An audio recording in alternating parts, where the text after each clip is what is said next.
বেড়াতে গিয়ে রাস্তায় দাঁড়িয়ে চা খাওয়ার মজাই আলাদা। আশেপাশে এই একটাই হচ্ছে গিয়ে ডিপার্টমেন্টাল স্টোর।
আজ সকালে বৃষ্টিটা একটু কমেছে। ওকে আগে রেখে দাও, ওটা তাহলে ভালো করে মুখতে লাগবে না।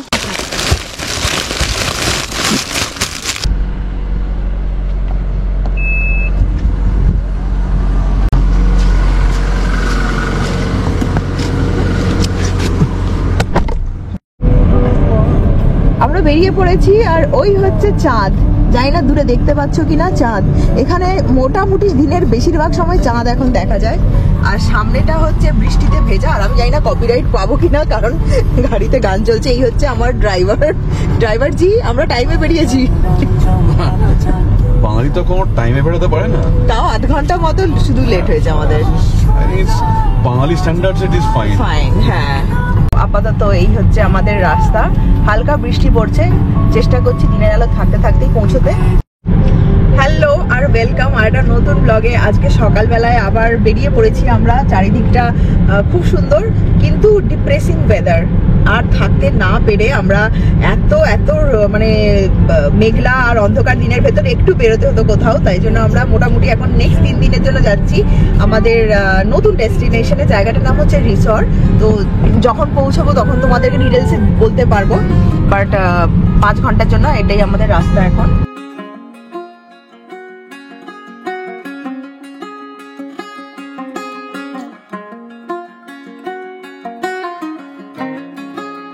দেখো এখানে জিও পার্ক লেখা আছে, তো সামনে একটা ম্যাগমা জিও পার্ক আসবে। ভলক্যানিক ম্যাগমা, হ্যাঁ, সেটা ওভার দি ইয়ার জমে সবগুলো জায়গাগুলো হয়েছে তৈরি।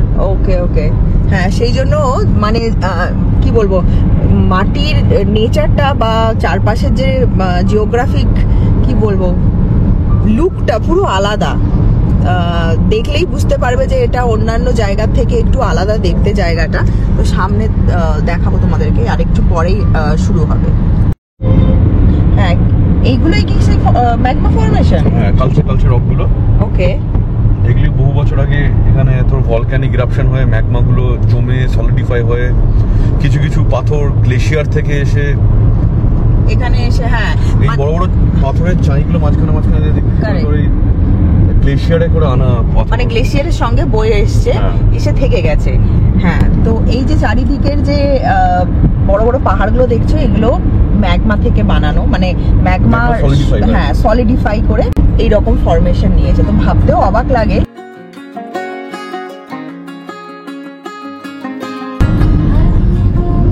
ছোট্ট গ্রাম চলে যায় পেছনে। হ্যাঁ, এই উগনাই তো আসেনি এখন।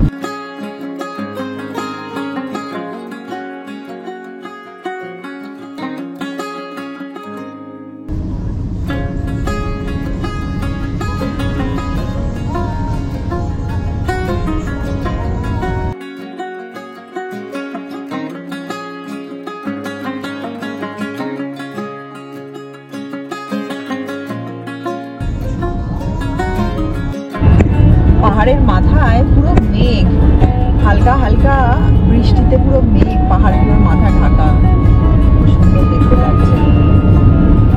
আর এটাই হচ্ছে আজকের ম্যাক্সিমাম আলো, দিনের আলো। তো আজকে আমাদের রুট হচ্ছে ক্রিশ্চিয়ানসান গিয়ে আবার আমরা ওপরের দিকে উঠবো, অসলোর কাছাকাছি একটা জায়গায় যাব। মানে আমরা স্তাভাঙ্গার থেকে দক্ষিণে নেমে আবার খানিকটা উত্তরে উঠবো। তো বেশ খানিকটা নতুন রাস্তা, মানে এই পুরো স্ট্রেচ অফ রোডটা আমাদের জন্য নতুন, কোনোদিন আমরা আসিনি।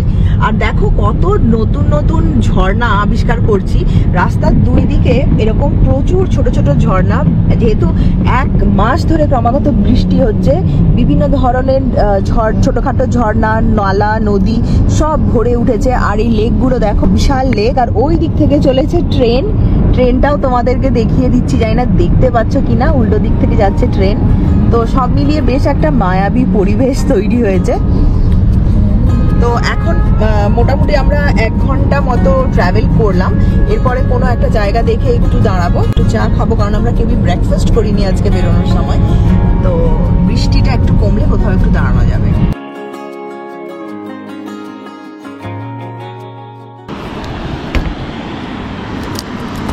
বেড়াতে গিয়ে রাস্তায় দাঁড়িয়ে চা খাওয়ার মজাই আলাদা, নিজের তৈরি চা হোক বা কোথাও থেকে কেনা চা হোক, বাট আমার তো নিজের তৈরি চা খেতে আরও বেশি ভালো লাগে। তো আমরা এখন পৌঁছে গেছি মই, মানে আমাদের যাওয়ার রাস্তাতেই পড়ে মইও একটা অসম্ভব সুন্দর জায়গা। মইতেও আমি থাকার জন্য এয়ারবিএনবি খুঁজছিলাম, বাট আমরা যেহেতু অনেক লেটে প্ল্যানিং শুরু করেছি, তো মোটামুটি সব কিছু ভালো জায়গায় বুক হয়ে গেছিলো। তো মইতে আমি সেরকম কিছু পাইনি থাকার জায়গা। আসলে মইটা আরও অনেকটা কাছে, তো আমরা আরেকটু দূরে যেতে চেয়েছিলাম, তো সেই জন্যই রিসোর্টের দিকেই আমরা বুক করলাম। তো দেখো জায়গাটা তোমাদেরকে দেখাচ্ছি, এখানে আমরা দাঁড়িয়েছি। This is how the place, এত সুন্দর। আর ওই যে দেখছো, ওই যে দূরে, ওটা হচ্ছে ওয়াশরুম, খুবই পরিষ্কার ওয়াশরুম। এর আগের ব্লগগুলো তোমরা যদি দেখেছো, এর আগে আমি যেখানেই গেছি রোড ট্রিপে তোমাদের সঙ্গে শেয়ার করেছি, ভসে গেছি সেখানেও শেয়ার করেছি। এখানকার ওয়াশরুম খুব পরিষ্কার হয়, রাস্তায় এরকম বিভিন্ন জায়গায় ফ্রিতে ওয়াশরুম থাকে, একদম নিট অ্যান্ড ক্লিন। তো খুবই ভালো মানে ভাবে ওগুলোকে মেনটেন করা হয়। আর তার সঙ্গে থাকে এরকম ছোট ছোট বসার জায়গা, যেখানে যারা রোড ট্রিপে আসে তারা এসে খাওয়া দাওয়া করতে পারে। আর দূরে কি তোমরা দেখতে পাচ্ছ, একটা বড় ঝর্ণা নামছে, বিশাল বড় ঝর্ণা নামছে। ডোন্ট টেল মি কি ঠান্ডা হয়ে গেছে। মনে হচ্ছিল ঠান্ডা নেই, কিন্তু হাত জমে যাচ্ছে। মানে মোটামুটি 5 ডিগ্রি ঠান্ডাতেও আই থিঙ্ক ফিলস লাইক মানে ওই 2-3 ডিগ্রি, তো বেশ ঠান্ডা।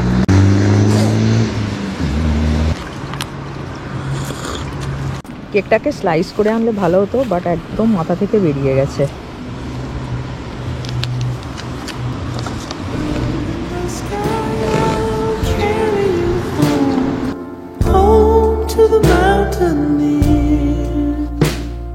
And soon, my friend, you'll see them again, the ones you left behind, the ones you left behind, and I'll sing for you.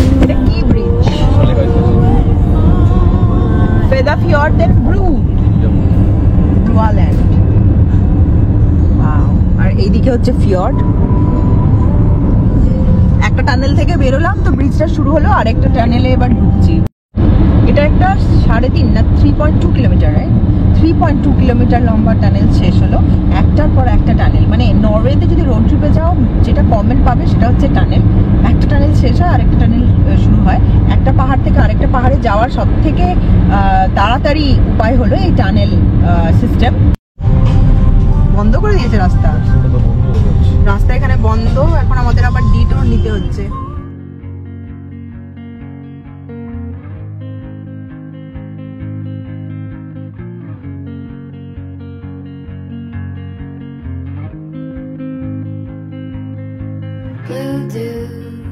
জায়গাটার নাম হচ্ছে লিংদাল, যেখান দিয়ে আমরা যাচ্ছি। এরপরে আসবে ক্রিশ্চিয়ানসান। তো এই লিংদালেও কিন্তু আমরা থাকার জন্য এয়ারবিএনবি খুঁজছিলাম, কারণ এটাও বেশ সুন্দর জায়গা, লোকজন বেড়াতে আসে। আর এই দেখো ক্রিশ্চিয়ানসান এরপরে আসবে। আর এইটা মনে হচ্ছে এইদিকে ওদের সেন্ট্রাম হয়তো থাকবে, ছোটখাটো দোকান বাজার আছে এখানে। আর এখন ছুটির মেজাজে সবাই, তো রাস্তায় ঘাটে একদমই লোকজন নেই। মান্দাল দেখ 28 কিলোমিটার এখান থেকে।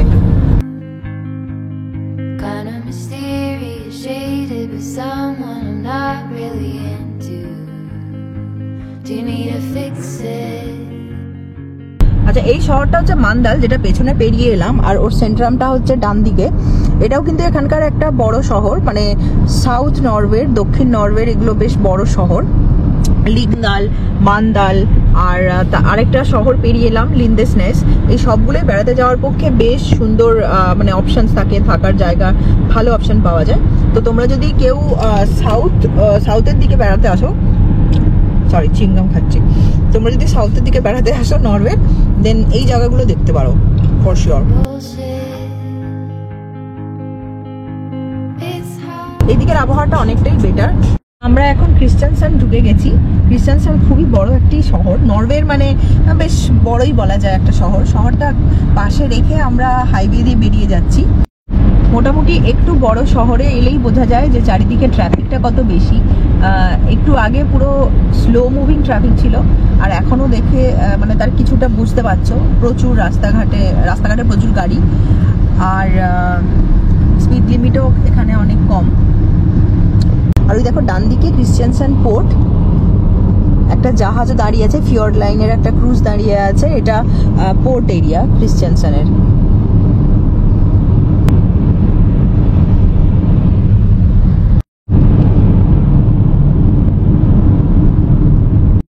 দেখো আমাদের পেছন দিকে সূর্য দেবতা আছেন, ঠিক আছে? তো জানি না এখানে বোঝা যাচ্ছে কিনা প্রপারলি। তো সামনে যথেষ্ট পরিষ্কার হয়ে গেছে, অন্ধকার ভাবটা ছিল সেটা কেটে গেছে। তো আমরা যেহেতু একদম সাউথের দিকে আছি, হতে পারে যে ওয়েদারটা সেই জন্য চেঞ্জ, মানে আমরা দেখেও ছিলাম যে চেঞ্জ থাকবে। তো ওই কালো মেঘটা কেটে গেছে, বাট এখন দেখার আছে যে আমরা যেখানে আছি আমরা আরো খানিকটা ভেতরে মানে ওপর দিকে যাচ্ছি এখন ক্রিস্টিয়ানসান থেকে। তো সেখানে ওয়েদার কেমন থাকে, তো যদি এরকম ওয়েদার থাকে, সো মানে there is nothing like this. এটা আমরা 1 মাস পরে এরকম ওয়েদার দেখছি প্রায়। কি ছবি, কেমন লাগছে সূর্য দেখে এতদিন পরে? ভালোই লাগছে, বাট আমি এখন রাস্তায় ফোকাস করছি না, তো সূর্য দেখার সময় পাচ্ছি না, উপভোগ করার সময় পাচ্ছি না। ওকে, তো উপভোগ করার সময় পাচ্ছে না কারণ হ্যাঁ অফকোর্স গাড়ি চালাচ্ছে, বাট আমি দেখতে দেখতে যাচ্ছি যে কি চেঞ্জ হচ্ছে না হচ্ছে। তো আপাতত সূর্য দেবতা আমাদের পেছন পেছন আসছেন।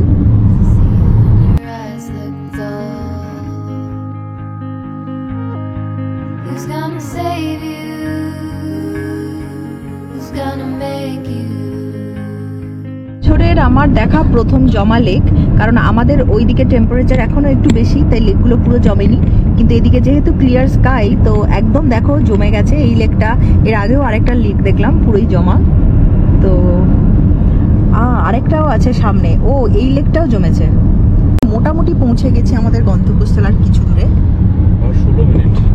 আর 16 মিনিট, রাইট, মানে অলমোস্ট দেয়ার।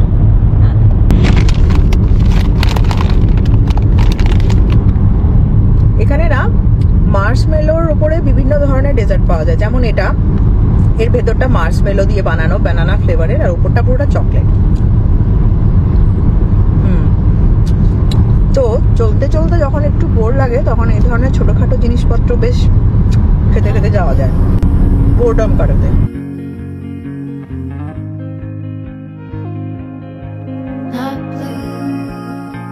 রাইট নিয়ে নিলাম হাইওয়ে থেকে, আর আমরা ঢুকে পড়লাম রিসর্ট যেখানে আমরা থাকছি।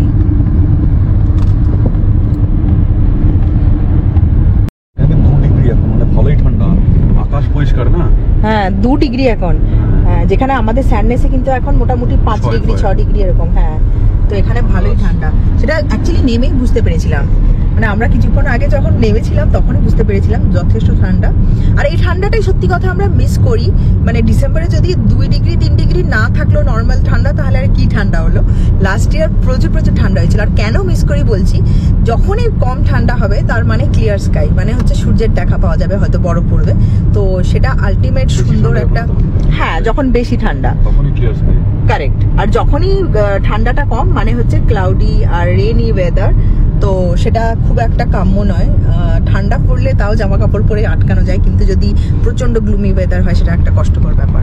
তো যাই হোক, এখন এখানে আমরা অলমোস্ট চলে এসেছি, আর 8 মিনিট বাকি আছে। হ্যাঁ এদিকটা ফ্রোজেন, অর্ধেকটা ফ্রোজেন অর্ধেকটা নয়। আশেপাশে এই একটাই হচ্ছে গিয়ে ডিপার্টমেন্টাল স্টোর, এদিকে ইউরোপিস আছে আর এদিকে রেমা, সরি দুটো, যাই হোক একটাই কমপ্লেক্স, এখান থেকেই সবাই সবকিছু কেনে, আশেপাশে আর কিচ্ছু নেই। তো এখান থেকে আমাদের একটু তেল কেনার আছে, কুকিং অয়েল, বাকি সব নিয়ে এসেছি, ওটা নেওয়া হয়নি। তো এখন যাই ওটাই কিনে নিই। তুই যাবি না? কুকিলার নিবি, একটা জিনিস নিবি, সেটা হচ্ছে তুই শ্রেপস না, শ্রেপস, হ্যাঁ শ্রেপস, সেটা দেখবি একটা পিঙ্ক। চল আমার সঙ্গে প্লিজ, চল প্লিজ চল। ওকে,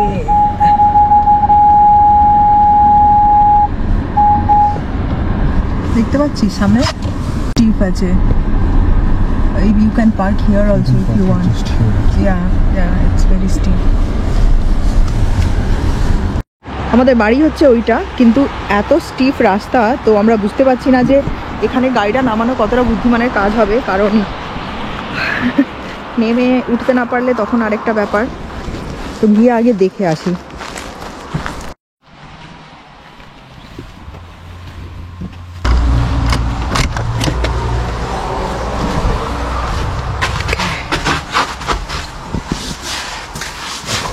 We are home. Oh wow, so warm.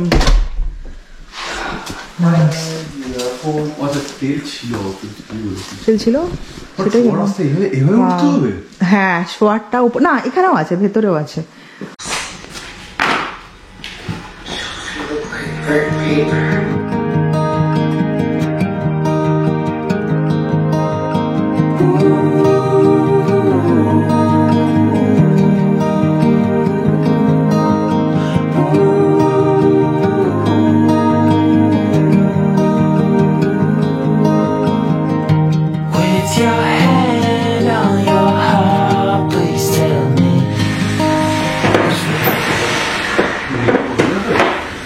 জানি না, গিয়ে দেখ। তো আমরা এখন উপরে গিয়ে দেখছি যে ওপরে কেউ আছে কিনা। কোজি, ওপরে শুতে পারি। ওকে, আচ্ছা। টিভিটা বন্ধ হয়ে গেল কেন? আমি পজ করি, কারণ এত আওয়াজ আসছিল, এত শান্তি এখানে, এত আওয়াজ ভালো লাগছে না। উপরটা বেশ ভালো, কিন্তু আমি জানি না, এটাকে একটু বেটার ভাবে করতে পারতো অ্যাক্সেসিবিলিটিটা। এনারা বাজে একটা সিঁড়ি দিয়ে উঠে দাঁড়িয়ে আছি আমি। এটা হিটতে ছবি, এটা একটা 5 স্টার একটা হোটেল নয়। আরে তাও লোকজন থাকবে নাকি? হ্যাঁ,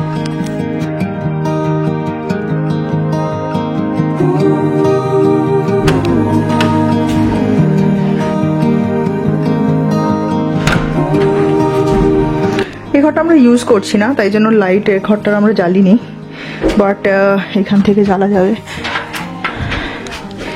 হ্যাঁ, তো এটা একটা সিঙ্গেল রুম, যদি অনেকে মিলে এখানে আসে, মানে 4 জন যদি আসে তাহলেও থাকা যাবে। এই যে এই এক্সট্রা ম্যাট্রেসটা আছে, এটা দিয়ে এখানে আরও 2 জন শুতে পারবে। তো এটা বাইরের দিকের জানলা দিয়ে দেখা যাচ্ছে, আর ওই দেখো ওখানে একটা আলো রাস্তার উপরে, অন্ধকার হয়ে এসছে, 4টে বাজে এখন।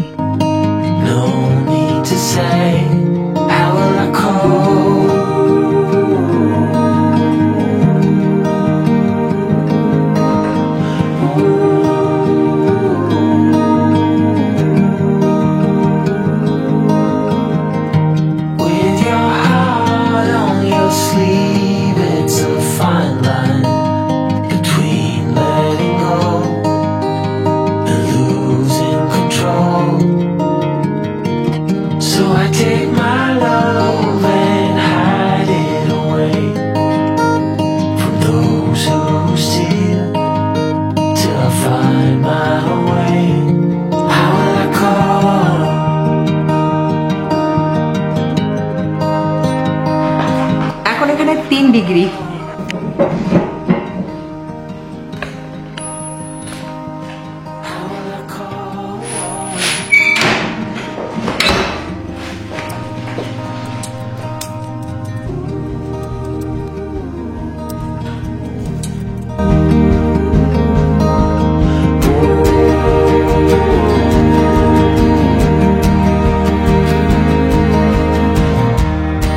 Can't sleep, but I'm hurt.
ওকে, তো আমি আজকে বানাচ্ছি ডিনারে বানাচ্ছি আমি চিকেন। খুব ইজিলি এটা বানানো হয়ে যায়।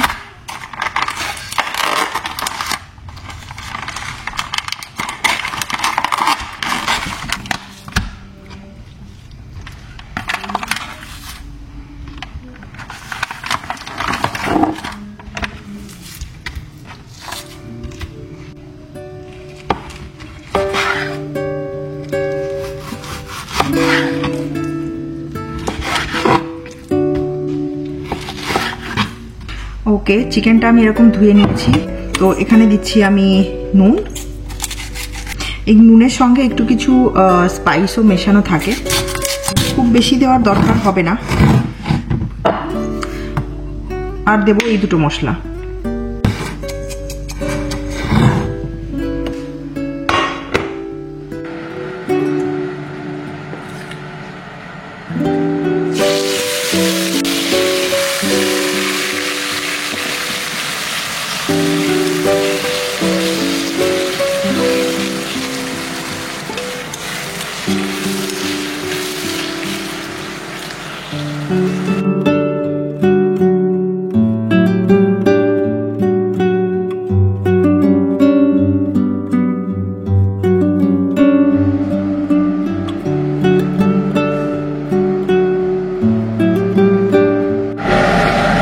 পুরো জিনিসটা শুট করতে ভুলে গেছিলাম।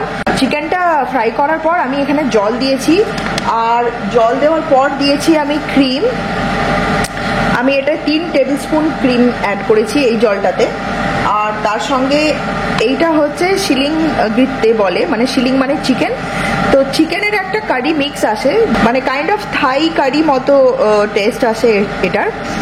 আর এটাকে পুরোটা দিয়ে দিতে হবে, আর তার সঙ্গে যা যা মশলা আছে সব এর সঙ্গেই আসে। খুব সহজে রেডি টু ইট একটা রেসিপি হয়ে যায়। আর এটা যখন ফুটে উঠবে তখন আমি দিয়ে দেবো চিকেনগুলো। তো এটা আমি যখনই কোনো জায়গায় বেড়াতে যাই, যদি আমি রান্নাবান্না করার প্ল্যান করি, তো আমি এটা খুব ইজিলি বানাতে পারি। তো সঙ্গে ক্রিম আর চিকেন নিয়ে গেলেই হলো, আর কারি মিক্স। আর এই দেখো চিকেনটা ভাজা হয়ে গেছে খুব সুন্দরভাবে। এটা যখন ফুটে উঠবে তখন চিকেনটা আমি দিয়ে দেবো।